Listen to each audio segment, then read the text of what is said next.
Hello, hello. Welcome to the rabbit hole. I'm Vee, I'm Connie. and we are here today. To To marry a bunch of people randomly. No, I'm just kidding. You're not. We are gathered here today. You're wondering why I gathered you here today. We're going to be Well, listening to some background noise for your favorite background noise, right? yep, keeping you company since 2026. Thanks for everyone who's been our 250th and then back down to 241 and then back up to 265 and then back down to 232 and then back up We're to not keeping track or yeah, anything. track. No. Nope, nope, No, nope, no, nope. no, no. But we appreciate everyone. We definitely appreciate everybody. Thank you for liking, for subscribing, and for writing any comments. We'd love to hear what you guys want to hear next. Yes, we would. So on that note, we've already rock, paper, scissored it out, and I'm going to be asking V the question. Let's dive So in. let's dive on in. So V, if a zombie apocalypse happened, what would your survival strategy be? Who would be in your survival group? What role would you play in the group? What concerns do you have about your group members? Okay. So this is a loaded question. So let's go ahead and unwrap it like a hot baked potato. Okay. My first follow-up question to the zombie apocalypse is, what type of apocalypse is this? Is this Like Walking Dead? bio warfare? Is this like another COVID? Is this like The Walking Dead? What type of apocalypse is it, like, where all our entire power grid is out and that's a type of apocalypse? What apocalypse are you thinking? Because my answer varies. Yeah. So basically, we're talking like the Walking Dead zombie apocalypse. But I was listening to an episode by Neil deGrasse Tyson. You know, everybody loves Neil because he's a big scientist guy. And he actually said if there were to be a zombie apocalypse, it would not be a virus, it would be a fungus, like a brain fungus, right? Like in that one movie? Okay. Mhm. And what's that called? Isn't it like 20 years later or like No, 24 no, hours no. later?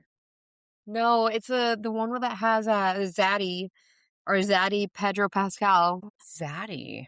You're not talking about like Wonder Woman, are you like 84? No, no, no, no. I'm talking No, no, The I know you're Last of talking about The Us. Last of Us. Okay, definitely not one of Yes. yes. Mhm, No, definitely not Wonder Woman. So it would be The Last of Us style. mhm. I could see that.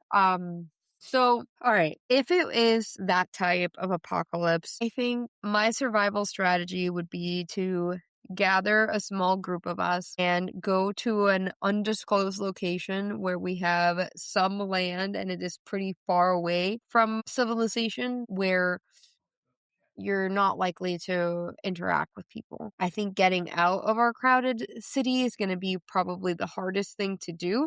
But then once you're out, we have ways of going about it. As far as like who would be in my survival group, I think, ideally, when you're thinking about this now, you think about a large group. Like, I would want to have my mom, my stepdad, my brother, my friends, obviously my boyfriend, and as you think about it, it's gonna be like your survival group is gonna be whoever you're with in the time that it unleashes. Because I've Mhm. thought about it. What happens if that breaks out in the middle of work and then you have to get home, but Yeah. you're apart from your significant other and you can't get to them? So how are you guys gonna get to the place that you said that you were gonna get? Do you have a meetup point? Do you have a place in which you guys are gonna gather afterwards, or are you going to wait for each other and try to fight off whatever you fight off? I think that over and over again, when I've seen this type of movie or series, I see that the biggest issue is not even the zombies, but it's the people and the panic that ensues when they're panicked. Yeah.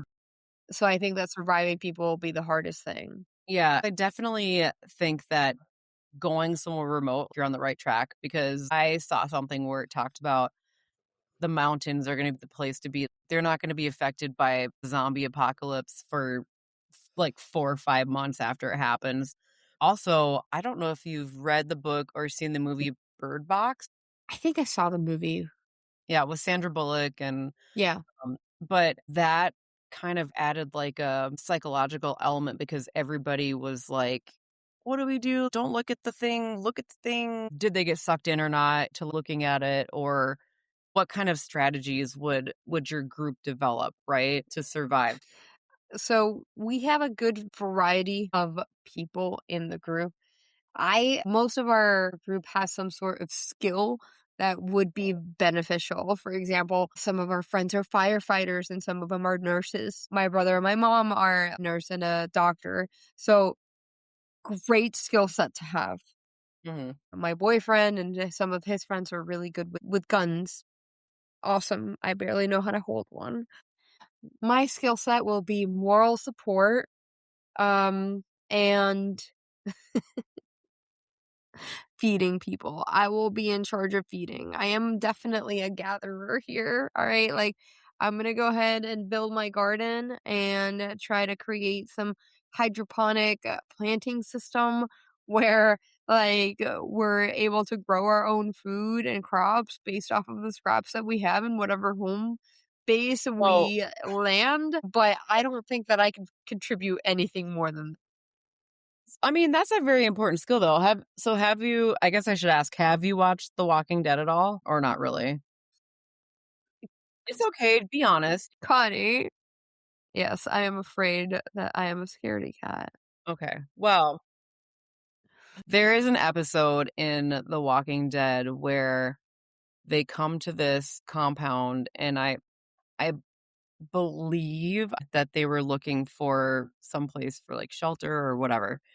And so they welcome them in and they give them this really tasty soup and vegetables and they show them around and they're like, this is where we grow the vegetables, this is where we do whatever. And it comes to be known that anybody who is resisting what they stand for, they are essentially brought into a room like you would slaughter a cow in, and they slaughter the people, and so And eat the people. voila, the soup is made of, like, people, right? They had a similar episode in The Last of Us. Okay, yeah. Yeah, I can believe that. Yeah. yeah. I don't know what would you eat a human if it came down to it? No, Like, but I've also I yeah, I read the book, I think it's called Alive, and also seen the movies. These soccer players from somewhere in Europe, I think, crashed in the Andes Mountains, and they yeah. actually faced with, like, having to eat the dead people, and I don't think I could do that.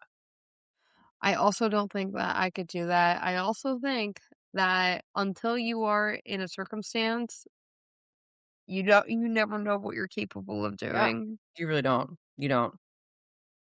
I mean, maybe I'd be hungry enough where I'd consider it. I don't know. But then it's You know? like, gotta eat my friends. Yeah. I know. You definitely don't wanna eat your friends. God. My dad and I used to have this, like, running joke, that I asked him, like, "If I turned into a zombie, like, would you kill me?" Well, And that was like I'm I'm gonna let you know right now, V, if I turn into a zombie, like, please kill me. Like, just That's what I said too, but, like, that wasn't the question. That wasn't the question. The question was if your loved one turned into a zombie, yeah. would you kill them? You don't Oh. know what their answer is. I mean, I'd kill my husband, like only if he became a zombie, though. I couldn't deal with him in that state. I remember he would ask me, "Well, what else am I supposed to do with you?"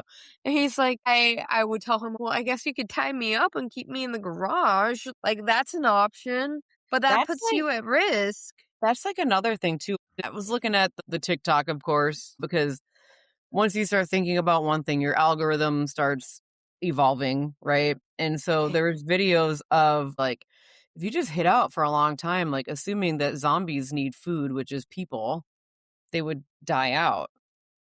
And so I'm like, oh, is that how it works though? Is that how it would work?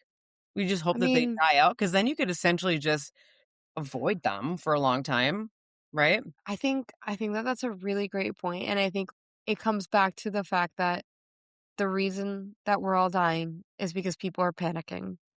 Mm, yeah, Because most of the zombies need some sort of sign yeah. to, "Oh my gosh, that People are that here. human is there, food Yeah. is there," right? If you hide out and you're quiet and you're not moving, I don't think that they can sense you, and I think Mm. that you can hide them out. I think it's when you start being loud and Well, yeah. And that's my, I can tell you what, I would be cautious. Yes. If I am distracted or not paying attention, I will trip over everything. But if there were zombies afoot that I might run into, I'm scanning the ground, I'm scanning all this stuff. And the person who would probably be like the weak link of the group, I hate to say it, but it would be my husband because he'd be like, "It's such a nice day outside. It's so sunny." And, he's just tra la lying about life, right? So, me. oh, you're the weak link. Oh, I'm 1000 percent the weak link. I have military training though. So, like, But and that's a huge skill. That is a huge skill to have. I would want you in my group. I would just follow in your footsteps. I wouldn't take one single step until you yeah. took one. That being said, they've also said on the TikToks that sometimes the people who are way too confident about their abilities think like, Mm, "Oh yeah, I got this." They're gonna go they full don't. Rambo. They're too cocky. They're too like, No. "Let's go kill them all," and then they're the ones who die, right? Yeah. I think also when you have larger groups, it's difficult to get all aligned on one page to move in Yeah. unison, and that piece is going to be tough. I definitely don't think that you need to be alone, but almost every situation in which I see survivals, it's like very, very small groups. Yeah, like in The Walking Dead, every time they had a very large group, something always happened to kind of like make it crumble. Yeah, and then it Yeah. would split into smaller groups, and then those smaller groups could get to safety. Yeah. Yeah. Yeah, Yeah. In this example, safety is not necessarily in numbers. Yeah. right. Like they say usually it's like, "Oh, safety in numbers," but maybe not in a zombie apocalypse. So, No. And one of the things that I've discussed with my boyfriend in detail, and it's terrible and it's so sad. It has made me cry on several occasions, but if it was really bad, I think that I would probably sacrifice myself with the dogs um, because the dogs aren't going to make it. And if I genuinely, like, if it is going to be that terrible, I'd just be like, all right, grab the dogs and in one shot, let's go. Let's yeah, go. Just don't like, "I love you. Thank you. This was a nice life, but I don't yeah, really wanna see that the rest of yeah, this." yeah, I know. And I feel like a quitter. I feel like a quitter for thinking that way. I mean, it's a real question here, like, by not doing that, are you just delaying the inevitable, right? Yes, that's my thought. Mhm, Like, mhm. I think of some of these shows and I just have anxiety all the time. And then the next episode, either you might get a good episode where, oh, they found some food and they're Yeah, eating and that's nice. And but like, what type of life is that? Oh my yeah. gosh, I bet you're not worried about your weight loss in that point in time, even though your cortisol is through the roof. Like No, that's not that's a good point, though. I you're remember there was an episode in The Walking Dead where Carl, he was the son of the Carl, yeah, the leader of everybody, and he found a big tin of Jello pudding, and he was sitting on top of the roof just eating it while the zombies are, like, trying to break into the house, but he's just chilling because he's on top of the roof and the zombies aren't gonna get him, but, he's like, "Oh, yay, Jello pudding," but there's zombies below. See, like, from what I've learned about stress, I know that it's one of those things that you can get used to a stressor. Yeah. And at Just like some people who are kidnapped, like, they get used to it, the different right, stress. like at some point you're terrified at first, but then after a little bit, maybe you're scared, but you're not terrified, Right. and after a while you even get to know your captor or whatever. You're still scared. You can always be scared at the bottom of it. I Yeah. just don't want scared to be my base. Well, and I think depending on how long you've been dealing with it, you may have new normals, or if you absolutely can't evolve from starting the apocalypse to the next level of accepting it, you'd probably be more likely to giving up at that point in time. Or if you've lived through it for so long and then you just all of a sudden can't take it anymore, I guess in the timeline of things, that'd be a time when you'd probably give up too, right? So, It's tough. I have thought about that as well, and I do feel bad about thinking about that, but it's thought, like, yeah. it crossed my mind. Yeah, because no one wants to be suicidal, right? I mean, yeah, No, but I don't yeah. So in a nutshell then, you are the mother know. of the group. You're also the farmer, but you're also a liability. I am also a liability, yes. Yes. I wanna know what you are, Miss Stealthy Pants. Yeah, I'm like Xena warrior princess, Okay. Do you have an outfit for that? I do have Wonder Woman downstairs, but Ooh, okay. Maybe maybe I know. you can wear the Wonder Woman outfit while you're slaying zombies. No, one year Walmart had all their Halloween stuff on sale and it was all the best costumes. I think like Wonder Woman 84 had come out, and of course, everybody loves Hocus Pocus, so there was those on sale too. I got the best costumes for like 90% off, so I was like, That's "Let's get them amazing. all," you know? Heck yeah. Yeah. Heck yeah. All right, so should we move on to the next question? Sure. So this is kind of taking a totally different pivot, which is what happened to you when you got in trouble as a child? What was the consequences that you faced when you got in trouble as a child? Yeah. And to kind of follow up with that, what's the worst thing that you remember doing? I mean, there were several things. I was kind of a naughty child, but what this kind of made me think about was generational parenting. Okay, explain that. Yeah, so, to kind of start off, I'm gonna go through the different generations a little bit just because I think it kind of helps. But the generation that probably is the earliest that everyone can relate to is the greatest generation. No, you know what? Okay, maybe that one not so much, but the silent generation which followed them. But let me explain the greatest first. So the greatest generation, they were like your early 1900s, like 1901 to 1927. Their defining moments were the Great Depression. My grandma, she lived in a tent in a mystery location that I shall not name in the Depression, and they had to hold the tent down so it wouldn't get like swept away by wind and all that stuff. So they're a very hardy group. Their work ethic is really strong. They're also very stoic, very patriotic, because this is also the group that they went to war. They wanted to save the country and the economy because it had been such a long time between wars. Like they're the first generation that had really kind of gone into that. So their children were the silent generation, and their defining moments: World War II, the Korean War, civil rights movements, and they were born between like 1928 and 1945. That's the So, silent generation? yep. Okay. And they did not enjoy as much post-war economic prosperity as, their parents. So they grew up in kind of like tougher economic times. Able the silent generation, because they were more conformist, cautious, whereas their parents, the greatest generation, like they're the ones who, I think they're also called the GI generation because they went to go fight the Nazis. And then we have the baby boomers. They are the post World War II, 1946 through 64 ish. The moon landing, Vietnam War, known as the Godzilla of the American demographic. They kind of reshaped culture. They're your 1960s hippies, right? They have those kind of movements. Gen X, 1965 through 1980. This is kind of where I fall. I would be a very late Gen Xer, but we'll explain more on that in a minute. But end of the Cold War, MTV heavily influenced the Gen Xers. MTV was popping.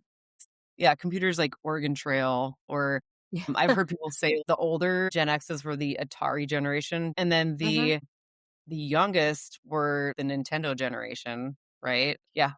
Nintendo, I like it. Um, but yeah, they're very independent, self-reliant, adaptable. They're kind of like the last generation to be technology free before things kind of changed. And then we have millennials, 1981 through 96. And again, like I'm kind of in between these, so like I would be considered a zennial these days. Ooh. Yeah, because Mm, yeah, I was born between the two, like overlapping. mhm. But yeah, 81 through 96. There was like a financial The recession. 2008 collapse, Yeah, yep, COVID. recessions. I remember I think it was George H.W. Bush talking about it. But they're the ones who also experienced the birth of social media. They're the first ones to be really shaped by the internet. They're known for how tech savvy they are, valuing experiences over possessions, whereas the baby boomers, they were kind of the first ones to really be like buying their kids a bunch of toys. And then Gen Z, our 1997 through 2012, like it's hard, it's kind of hard for me to be like, holy smokes, they're parenting kids right now. Like, but they are. It's so crazy. But yeah, their defining events are the COVID, the pandemic, the rise of smartphones, and global climate activism, that kind of stuff. So along with all these different things that are happening, they all have different parenting styles. And so I will start with part one of your question is like, was it like, what's the worst thing you got in trouble for? Or yeah. So I mean, there are several. I was kind of a headstrong child. And I think I don't know if I was acting wacky or what it was, but my parents had enough of me. And so they sent me to my bedroom. I think I was like 5 years old. And we lived in a 2-story house. And after being in there for, I don't know, probably just a couple of minutes, I got really bored and didn't want to be in there. So I jumped out the window. So yeah. Yep. I'm Yeah. sorry, what? Yeah. Jumped out the window. I was fine, but I guess the neighbors across the street called the parents, Was were it like, hey, just to let you know, Connie just jumped out the window. And they're like, okay, great. So there was another time that my brothers and sisters and I all went for a walk.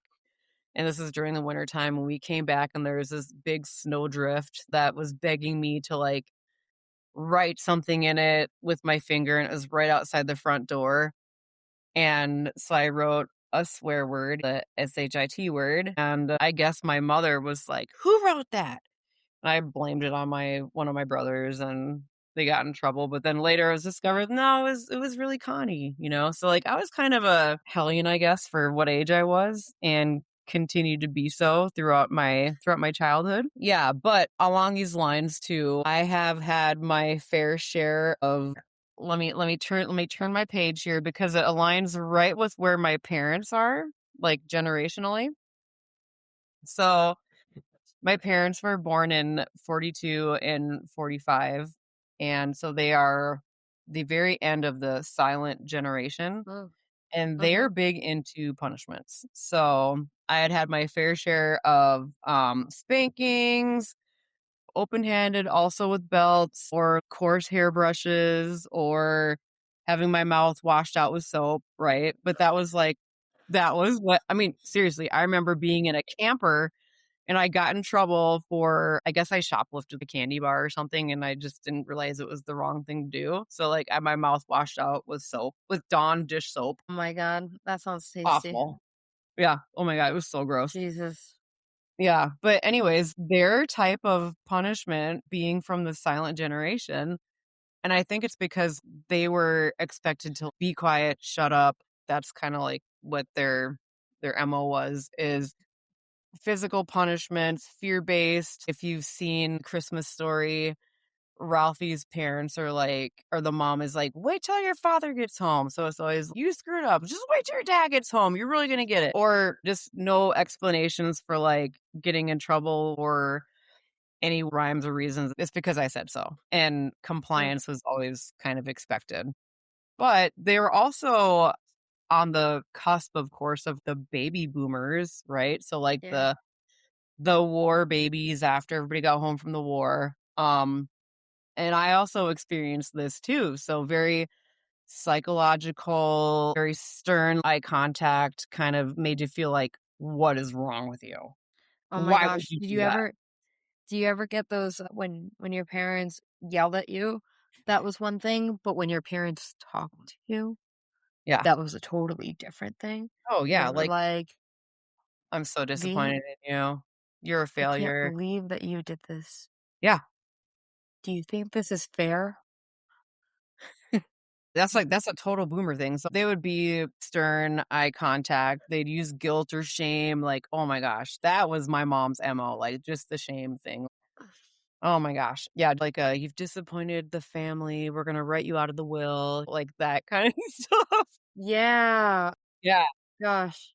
and they were kind of unpredictable with their level of punishment because, again, my parents were kind of on the kinda like me, like a millennial, but they're between the silent generation and the boomers, so it's like, "Am I gonna have soap in my mouth or am I gonna have, like am I gonna be shamed?" You know? So, like, there's kind of always that, like, am I gonna get a loss of privileges, like a the car taken away or whatever, but yeah. How do you think that shaped you as a person? I mean, definitely, so that kind of gets into I'm sure you've heard of the Gen X as a latchkey kids. I do remember like having strong parent support in early childhood, but I honestly think that especially when I wrote the SHIT in the snow, they probably thought that was funny and I sensed that, but then as I got older and I was more just strong-headed and I knew what I wanted and kind of went after it. And because I was also a child and one of 5 kids, I don't really feel like I was paid that much attention to because I wasn't the baby, but I wasn't the oldest. Oh, you're in the sandwich. Yeah, so like it was like I had to fend for myself kind of or figure things out on my own. So it ended up making me really resourceful. And if I have a problem, I just kind of I solve it, right? Ice baby. So I know. Ice, baby. Yeah, but yeah, so I mean, that's probably how it kinda shaped me, I guess, but I don't know, I've also heard things about baby boomers weren't necessarily like, women weren't necessarily able to, um, be successful, but they pushed their kids to be successful. So, I think probably some of that because I remember when I was in school, it was like, "You gotta go to college, gotta go to college, gotta go to college. That's the only way you're gonna be successful."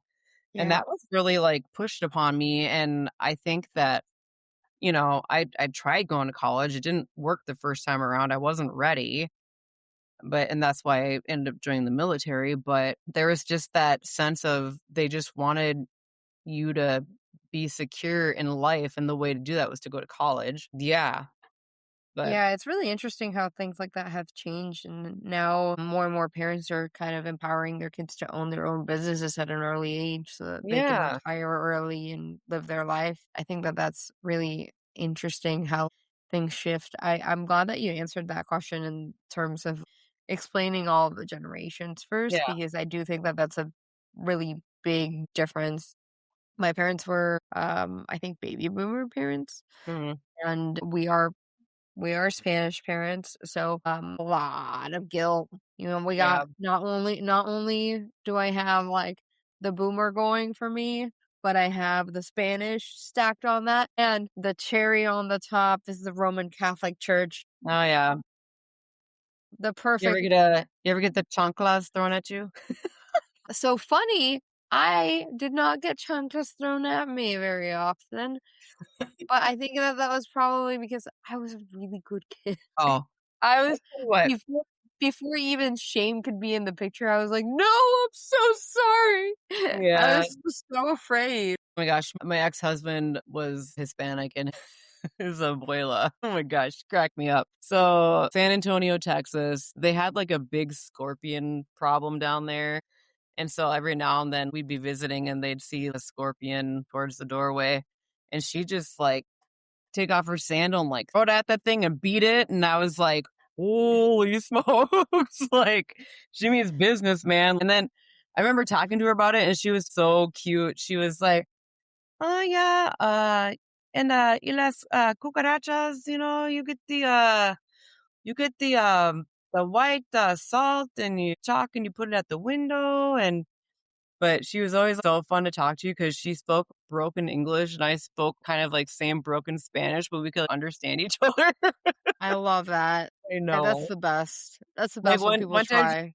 she came to visit us and we had this really big cat and her name was Catherine, but we called her Big Kitty. And she jumped up next to grandma on the couch and she goes, "El gato grande." And I was like, Oh my yes, you're pretty god. big. Oh my gosh. There's this like a super fun girl that my boyfriend and I follow online, and I don't know what her name is, but she narrates, she's an American woman that's like narrating the life of these cats, and she's like, El gato de la noche.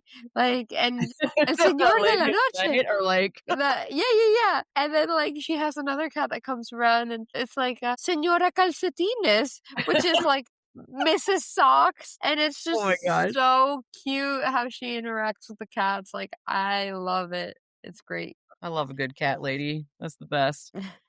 So, okay, so back to like the parenting stuff. So, obviously, I had spankings and fear, I guess, or shame, whatever, which I mean, it is what it is. It's fine. I was kind of reading up to see if what my beliefs were like aligned. And my parenting beliefs are definitely more aligned with how Gen X would parent versus millennials. Mm. Because I've done timeouts. That's a Gen X thing, I guess. Behavior charts. I have not done those, but I remember that being a thing for like teachers maybe 10, 15 years ago, where it's like rewarding you the smiley face sticker, but kind of a punishment to have a frowny one, right? Negotiation tactics. Definitely my oldest, especially, was very like, well, but I only did this wrong. And I'd be like, yeah, I mean, I guess you're right. Or I'd argue, like, yeah, but that's a pretty bad thing. So maybe you shouldn't have done that. Or, but she'd negotiate a lot. Oh, that's But good. the one that sticks with me the most is the natural consequences, which this is my biggest thing I agree with, is letting them naturally fail at life. So, like, oh, you don't want to study? Okay, cool. Have fun passing that test, right? Or, it's just like real world results that can impact them. They just kind of got to learn on their own.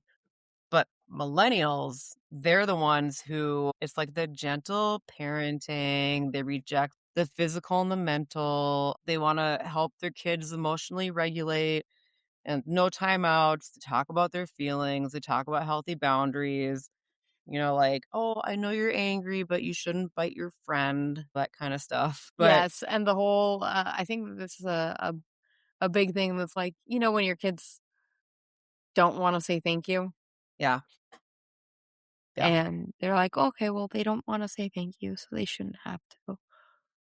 yeah. And yeah, so like to me, that's like, you better say thank you because they didn't need to do that for you at all, Right. So and then now we have like Gen Z raising kids and it's more about the mental health than anything else, which I am a mental health advocate, but I Yeah. also believe that while that's important, I'm not going to let that define me.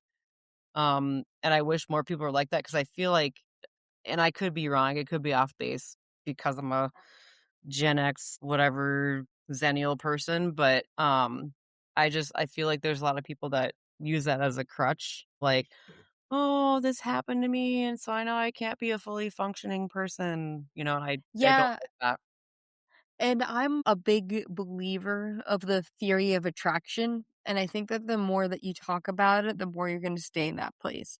So Mm, people that are continuously talking about their mental illness and how it's not letting them do that, or how they're continuously thinking about, I don't know, something wrong that they have with themselves, they're going to stay in that space.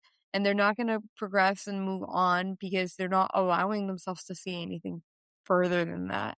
Yeah. And I think that that is crippling in that way. And, it's funny because no matter what we do or how much we improve from one generation to the next, we will, for a fact, fuck up our kids. It's a it's a promise, not a threat. Yeah. It's a promise. And it just depends on like how. Yeah. I talk to my sister all the time about how she raises my niece and nephew, and sometimes she doesn't know what to do. And I tell her, whatever you do, it's probably wrong and they're going to be okay. But also Like, trust your instincts, you know? yeah, your kid, Yeah. like, you're probably going to mess them up. But hey, yeah, they need a little bit of that. Like, I think, like, you have to, like, I accept the part that is nurturing and the part that, like, wants them to thrive and to be able to emotionally regulate themselves. But, oh my gosh, there's something that's also so special about your siblings joking with you and you Yeah. being able to handle the joke. Yeah. And I understand that maybe that's rough for a family. I don't have a family. I mean, I have a family, but I was also raised in a very different world. Yeah. And I understand like the concept of trying to provide the safest place ever for your kid because Yeah. the world is really hard. But how do you prepare them? Something that kinda hit me is so there's 12 years between my oldest and my middle child, and my oldest has said before, "They're so lucky. You were so mean to me." And I said, "Well, I was just learning how to be a mom, like, I didn't know what to do with you." I could try my hardest and try to do things right, and sometimes I do feel bad because I look back and I was kind of a hard mom, but with your 2nd and 3rd kids, it's, maybe a little bit easier because you've been through it before, but also you mature as a person. And to that point, I will say, even if your parents are a generation and you're obviously a different generation, your parents are going to have a different relationship with you than like your older sister, your younger sister, your older Right. brothers, depending on not only your temperament, but how you get along with the rest of the family. If you're a troublemaker, if you're this, if you're that, I can tell you my relationship that I have with my mother is vastly different than the relationship my oldest and my youngest have with my mother. And it's simply because kind of a hellion. I know what I want, and nobody's gonna stop me from it. So Well, and Connie, let me say something to kind of like throw it back to where we were earlier in this yeah. conversation, but you get used to the chaos. Yeah, yeah, you do. Yeah. Like you get used to the chaos, so you're better with it and you're more Yeah. comfortable with the noise and you're more comfortable.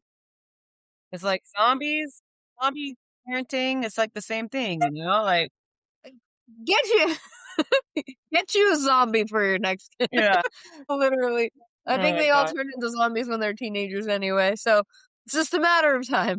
Yeah, yeah. Too sweet. Well, on that note, so definitely I was a naughty child, you're a liability, and, next week, we are gonna have a guest Mystery host. speaker. Yeah, guest speaker, and they will also have an alias just because I think that's, like, our thing, right? So anybody who wants to be a guest host, if one of us is going to be gone because, V has earned her vacation, so she's gonna have a fun vacation, but I'm gonna have a host, which will also be fun.